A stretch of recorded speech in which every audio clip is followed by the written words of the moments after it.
জঙ্গিপুরে ছাত্রের হোস্টেল থেকে ছাত্রের মৃতদেহ উদ্ধার, খুনের অভিযোগ পরিবারের। আরজিকর কাণ্ডের আবহের মধ্যে এবার জঙ্গিপুরে তৃণমূল বিধায়কের হোস্টেল থেকে উদ্ধার হলো মালদহের ফার্মেসি ছাত্রের মৃতদেহ। Zakir Hossain institute of pharmacy কলেজের প্রথম বর্ষের ছাত্র ছিল তৌহিদ করিম। এক রাত্রে এই কলেজের হোস্টেল থেকে উদ্ধার হয় তৌহিদের নিথর দেহ। পরিবারের অভিযোগ, পরিকল্পিতভাবেই খুন করা হয়েছে তাদের ছেলেকে। ঘটনার পর স্থানীয় রঘুনাথগঞ্জ থানার লিখিত অভিযোগ দায়ের করতে গেলে অভিযোগ নিতে অস্বীকার করে পুলিশ বলে অভিযোগ। বলা যায়, ময়নাতদন্তের রিপোর্ট আসার পরই অভিযোগপত্র নেওয়া হবে। এখনই শেষ নয়। কলেজ কর্তৃপক্ষ থানা থেকে জানানো হয় সংবাদ মাধ্যমে না জানানোর জন্য। মৃত ছাত্রের বাবা রেজাউল করিমের অভিযোগ, 12 তারিখ রাত্রে ছেলের সাথে কথা হয়েছিল। ছেলের বাড়ি থেকে আমের আচার এবং ছাতু আনার কথা বলেছিল। কোনো রকম মানসিক অবসাদে ছিল না আমার ছেলে। যদি মানসিক অবসাদে থাকতো তাহলে 12 তারিখ রাত্রে ছেলের কথাবার্তায় আমরা বুঝতে পারতাম। আমি পেশায় লরি চালক, সেই সূত্রে 13 তারিখ আমি রঘুনাথগঞ্জে ছিলাম। সকাল থেকে আমার ছেলের ফোনে সুইচ অফ আসছিল। রাত 9টা নাগাদ আমি হোস্টেলে যেতেই আমার ছেলের রুমমেট ফোন করে জানায় তৌহিদ মারা গেছে। আমি হোস্টেলে গিয়ে দেখি আমার ছেলের নিথর দেহ মেঝেতে পড়ে রয়েছে। ঝুলন্ত অবস্থায় দেহ আমাদের দেখানো হয়নি, আমাদের খবর দেওয়া হয়নি, অথচ পুলিশ ঘটনাস্থলে পৌঁছে গেছে। আমি না গেলে হয়তো জানতেই পারতাম না আমার ছেলে মারা গেছে। দেহ হয়তো লোপাট করা হতো। পরিকল্পিতভাবে আমার ছেলেকে খুন করা হয়েছে, তাই বিভাগীয় তদন্তের দাবি তুলছি আমি। পুলিশ বলেছিল ময়না তদন্ত হবার পর আমাদের উপস্থিতিতে হবে, অথচ আমাদের জানানো হয়নি। এমনকি এখনো পর্যন্ত লিখিত অভিযোগ নেয়নি পুলিশ, পাল্টে আমাদের শাসানো হচ্ছে বলে অভিযোগ। ইতিমধ্যে এই ঘটনায় থানায় লিখিত অভিযোগ দায়ের করা হয়েছে। মালদার ইংলিশ বাজারের থানা যদুপুর এলাকার বাসিন্দা ছিলেন তৌহিদ করিম। পাড়াতে খুব মেধাবী ছাত্র ছিল বলে পরিচিত, আর তাই তার কোনো মৃত্যুর কোনোভাবেই আমরা মেনে নিতে পারছি না। পুলিশ প্রশাসন এর ব্যবস্থা না নিলে আরজিকর ঘটনার মতো আমরা গ্রামবাসীরা রাস্তায় নেমে আন্দোলন করে হুঁশিয়ারি দিয়েছেন গ্রামবাসীরা। পাশাপাশি দোষীদের শাস্তির দাবি তুলে আজ সোচ্চার হন তারা। আইনের আওতায় আইনের শাস্তি চাই, শাস্তি চাই, শাস্তি চাই, শাস্তি চাই। আরজিকরের যে ঘটনা দিয়ে গোটা বাংলার তোলপাড়, আমরা মাঠে নামতে চাই, নামতে চাই, নামতে চাই, নামতে চাই। আমরা অভিযুক্তদের কঠোর থেকে কঠোরতর শাস্তি চাই।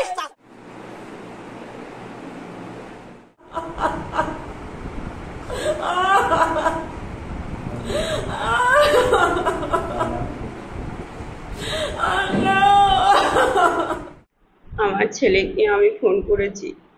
আমার ছেলে আমাকে সোমবারের দিন রাত্রি 9টার সময় ফোন করছে, আম্মা বাবা আসবে, বাবাকে ছাতু দিবা, গ্যাস সিলিন্ডার দিবা, আর কিছু পারলে টাকা দিবা, আর আচার দিবা।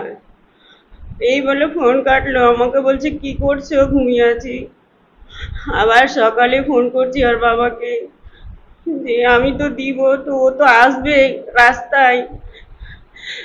ওকেও ফোন করছি, ফোন আর ধরছে না।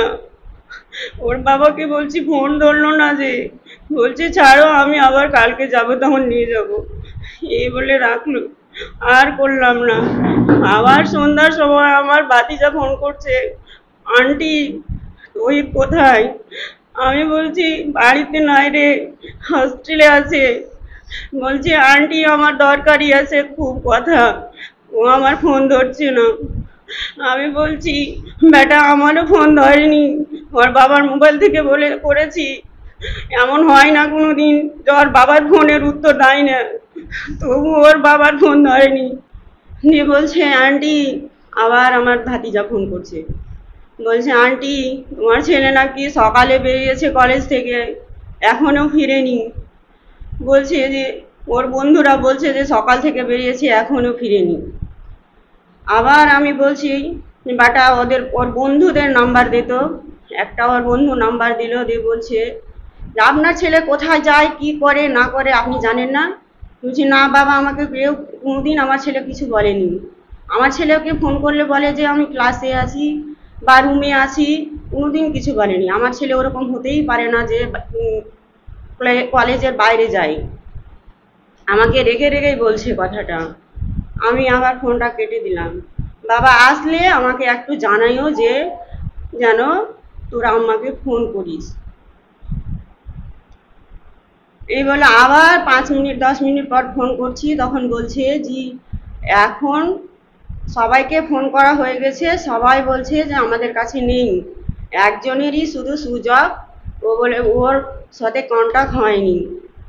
তখন বললাম আমি যে আসলে কিছুক্ষণ পরেই আর বাবা বলছি যে ওর বাবা যাচ্ছে, তোমরা একটু খোঁজাখুঁজি করো।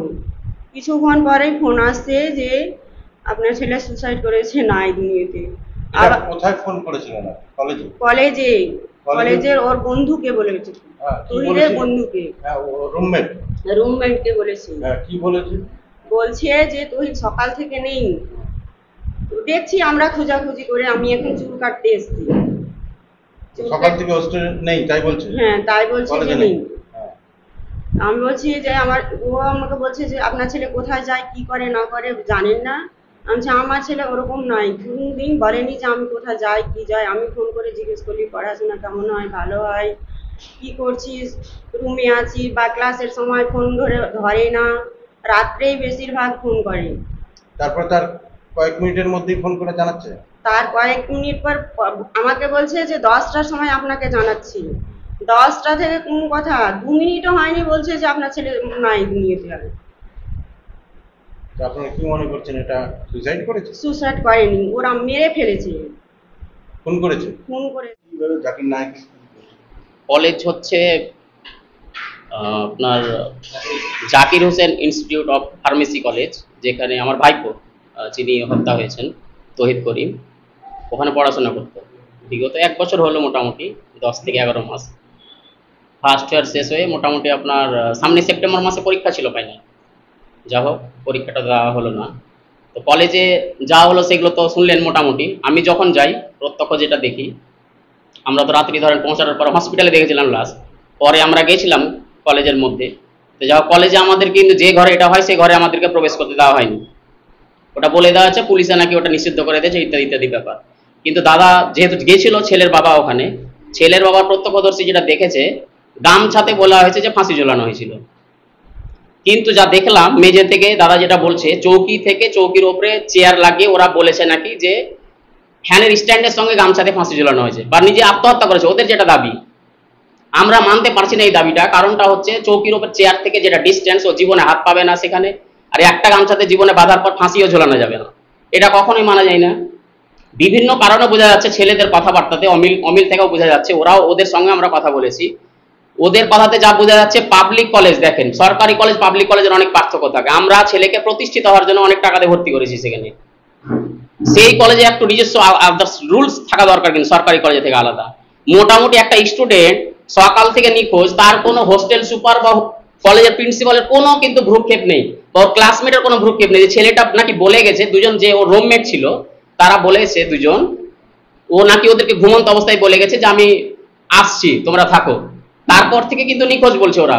কিন্তু ওরা বলছে যে কলেজের বাইরে সিসিটিভি ফুটেজ আছে, বা ছাত্র বা স্টুডেন্ট যে বাইরে বেরোবে তো ওকে সিগনেচার করে বেরোতে হয়, কোনো সিগনেচার হয়নি, সিসিটিভি ফুটেজে পায়নি, তা সত্ত্বেও ছেলের কিন্তু কোনো খোঁজ খবর করা হয়নি। এটা একটা বড় ভুল কলেজে, সবাই কিন্তু দোষী এখানে। কোনো খবর হয়নি, বাড়ি থেকে যখন ফোন যায় বা ছেলের যখন বাবা যায়, তারপরে মৃতদেহটাকে তার সামনে নিয়ে আসা হয়, তার আগে কোনো খোঁজ খবর ছিল না। এবং বিভিন্ন লক্ষণ দেখেও বোঝা যাচ্ছে যে এটা আত্মহত্যার ব্যাপার না, এটা নিশ্চয়ই মার্ডার হয়েছে। ওখানে কি কারণে হয়েছে সেটা আমরা জানতে পারিনি এখনো পর্যন্ত। আমরা চোট ছিল ডান পায়ে, বিশাল চোট ছিল একটা, বাঁ পায়ে 2 জায়গায় দেখলাম ফুলে ফুলে ছিল, বাঁ চোখের এখানে ব্লাড জমেছিল, রক্ত বেরিয়েছিল। এবং ফাঁসির যে ব্যাপারটা, গলাটাও দেখে আমরা বুঝতে পারলাম, গামছা দিয়ে বা কোনো দড়ি দিয়ে যদি ফাঁসি লাগে, ওরা তো গামছার কথা বলছিল, তাহলে ফাঁসি যদি এখান থেকে ধরে তো এদিকটাতে চাপ পড়বে, গলার এই জায়গাটাতে চেপেছিল এক সাইড গভীরভাবে। এবং তার সঙ্গে ছিল কি, এখান থেকে চামড়াটা ঝুলে এদিকে ছিল, গামছা যদি ওপর দিকে যায় চামড়াটা ওপর দিকে ভাববে, এই দিক থেকে নিচে নেমেছিল। সেটাও আমাদের কাছে বডির ছবি রয়েছে, আমাদের কাছে প্রত্যক্ষ এখনো বর্তমানে রয়েছে। সেটা আপনাদের কাছে এটাই আমাদের আবেদন, সঠিক তদন্ত করে যেন আমরা জানতে পারি। আর যদি আমার ভাইপো যদি হত্যা হয়ে থাকে, তাহলে দোষীদের আমরা শাস্তি চাই। আমরা কেসটা হয়েছিল যে আমার মিসেস সকাল থেকে আমার ছেলেকে ফোন করছে, 8টার পর থেকে ফোনে পাচ্ছিল না। সে সময় ফোনে পাইনি বলে ফোন রেখে দিয়েছিল, কারণ ও অন্যান্য দিন কি করে ফোন রিটার্ন ঘোরায়, তার জন্য ওর মা অপেক্ষা করছিল রিটার্ন ঘোরাবার জন্য। যতক্ষণ টাইম দেখলো যে না রিটার্ন ফোন আসলো না, ততক্ষণে ওর আম্মা টেনশনে শুরু করে চারিদিকে ফোন করতে। আমি এই রুটে ছিলাম, আমি পেশার ড্রাইভার, আইটিসি কোম্পানি গাড়ি চালাই। আমি এখানে এই রুটেই ছিলাম। ওর আম্মা যখন আমাকে বলে ততক্ষণই আমি গাড়ি সাইড করে রেখে এসে আমি কলেজে ঢুকি। কলেজে এসে দেখি আমার ছেলে ঝুলন্ত অবস্থা থেকে নামিয়ে শুয়ে রেখেছে, সারা শরীর কালো অবস্থায়। তার মানে মোটামুটি 8 থেকে 10 ঘন্টা বডিটা ঝুলে থেকেছে ওই আপনার রুমের মধ্যে। জানি না কি কারণ হয়েছে বা কেউ করিয়েছে না কি করেছে, কিছু বলতে পারছি না, কিন্তু এটা ন্যায্য বিচার হলে খুব ভালো করবো বা আশা করবো যে না দেখতে হবে তদন্ত করে যে ন্যায্য বিচারটা হয় এটুকুই আশা করবো আপনাদের কাছে। আমার ছেলে পড়তে আপনার Zakir Hossain institute of pharmacy. D ফার্মে আমার 1 বছর হয়েছে ভর্তি।